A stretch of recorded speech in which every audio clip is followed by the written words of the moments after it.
Hello friends, garden technician উজ্জ্বল চ্যানেলে আপনাদেরকে স্বাগত জানাই। আজকে আপনাদের সাথে আলোচনা করব এই বগেনভেলিয়ার গাছের ডাল থেকে কিভাবে খুব সহজ পদ্ধতিতে আপনারা নতুন চারা তৈরি করবেন। তাহলে ভিডিওটি আপনারা শেষ অবধি দেখতে থাকুন।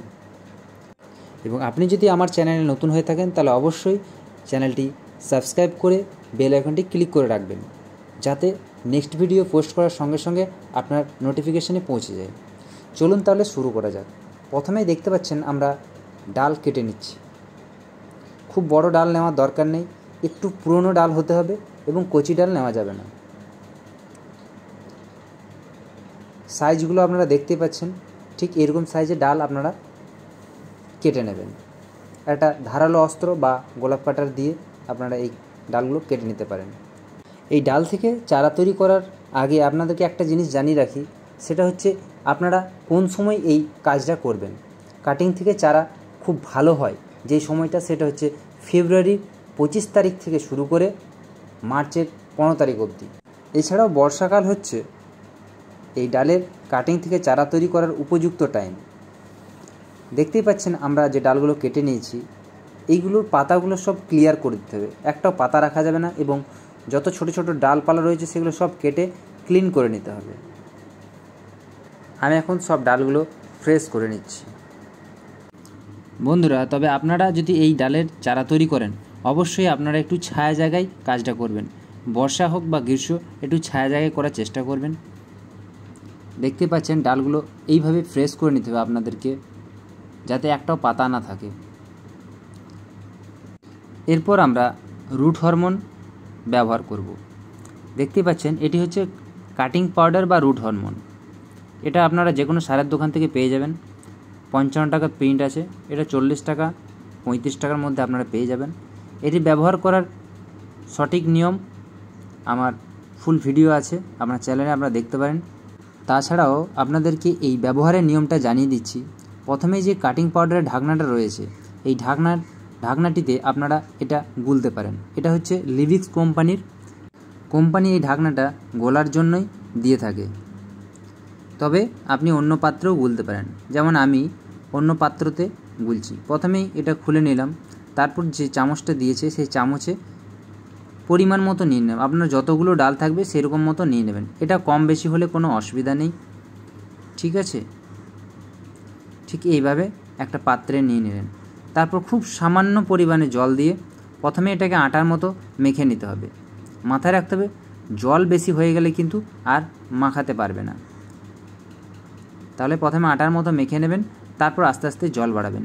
তবে হ্যাঁ, আপনার কাছে যদি এই কাটিং পাউডার না থাকে, শুধু সিম্পল আপনি যদি ডাল বসিয়ে দেন, তবুও আপনার ডাল থেকে চারা তৈরি হয়ে যাবে। তবে এই রুট হরমোনটি দিলে ডালগুলিতে খুব দ্রুত শিকড় আসবে এবং শিকড়টি খুব হেলদি হবে এবং কোনোটাই মিস যাবে না।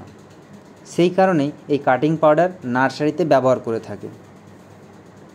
ঠিক এইভাবে নিচের দিকটায় আমরা কাটিং পাউডার লাগিয়ে দিচ্ছি, যেটা মাটির তলায় থাকবে। তবে হ্যাঁ, লাগানোর সময় আপনাকে মাথায় রাখতে হবে যেন 1 থেকে 2 গিট, এই যে দেখতে পাচ্ছেন 1 থেকে 2 গিটে যেন এই কাটিং পাউডারটি পায়। এবং মাথার দিকটাতে আপনারা সাব পাউডার গুলে লাগাতে পারেন এবং নাও লাগাতে পারেন, লাগিয়ে দিলে ভালো হয় যদি থাকে। ঠিক এইভাবে আপনারা লাগিয়ে নেবেন। দেখতেই পাচ্ছেন লাগানোর পর এটাকে কিছুক্ষণ রেখে দিতে হবে, 15 থেকে 20 মিনিট। রোদে রাখা যাবে না, ছায়াতে রাখবেন, যাতে পাউডারটা যেন ঠিকঠাক শুকিয়ে ডালের মধ্যে চিটিয়ে যায়। দেখতেই পাচ্ছেন এই যে সামান্য পাতাগুলো লেগে আছে দেখতে পাচ্ছেন, এগুলো অটোমেটিকলি 2 থেকে 3 দিনের মধ্যে ঝরে যাবে। তবে চেষ্টা করবেন যাতে পাতা না লেগে থাকে। এরপর আমরা প্যাকেটে মাটি ভরে নিচ্ছি। দেখতেই পাচ্ছেন এইরকম ছোট ছোট প্যাকেট যদি আপনার কাছে থাকে খুবই ভালো হয়, এবং যে কোনো নার্সারি থেকে বা দোকান থেকে আপনারা এই প্যাকেট পেয়ে যাবেন। কিন্তু অবশ্যই ড্রেনেজ হোল করবেন, একটা করে ফুটো করবেন। 2 সাইডে দেখতেই পাচ্ছেন ফুটো কতগুলো করে করা আছে। এবং মাটিটা কিন্তু বেলে মাটি হতে হবে। যদি আপনার কাছে বেলে মাটি না থাকে তাহলে মাটির মধ্যে আপনারা শুধু নদীর সাদা বালি মিক্স করে নেবেন। এবং আপনার কাছে যদি কোকোপিট থাকে তাহলে বালি আর কোকোপিট মিক্স করেও আপনারা এই কাজটি করতে পারেন।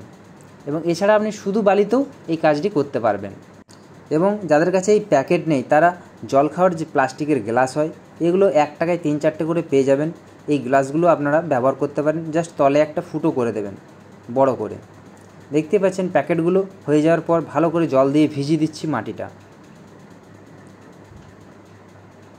আপনারাও ঠিক এই রকমভাবে কাজটা করবেন। ভিজিয়ে দেওয়ার পর যেই দিকটা কাটিং পাউডার লাগিয়েছিলাম সেই দিকটা মাটিতে পুঁতে দিচ্ছি, দেখতেই পাচ্ছেন।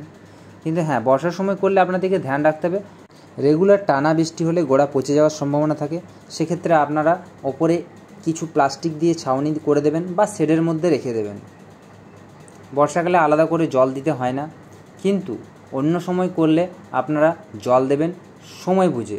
যদি মাটি শুকায় তবেই দেবেন, কিন্তু পুরো শুকিয়ে যেতে দেবেন না, হালকা হালকা ভিজে রাখতে হবে। এইভাবে আপনারা খুব সহজ পদ্ধতিতে এই বগেনভেলি গাছ থেকে নতুন চারা তৈরি করতে পারবেন। এবং এই বগেনভেলি গাছের সম্বন্ধে যদি আপনাদের আরও কিছু জানার থাকে তাহলে অবশ্যই আমার চ্যানেলটি সাবস্ক্রাইব করে রাখুন এবং চ্যানেলে গিয়ে চেক করুন, সব রকম ভিডিও বগেনভেলি সম্বন্ধে দেওয়া আছে, আপনারা দেখে নিতে পারেন। আমি ডেসক্রিপশন বক্সে লিঙ্ক দিয়ে দেবো, সেখানেও আপনারা দেখে নিতে পারেন। এবং এই ভিডিও সম্বন্ধে যদি আরও কিছু জানার থাকে তাহলে অবশ্যই আপনারা কমেন্ট বক্সে কমেন্ট করবেন, আমি আপনাদের হেল্প করব। পুরো ভিডিওটি দেখার জন্য আপনাদেরকে অসংখ্য ধন্যবাদ।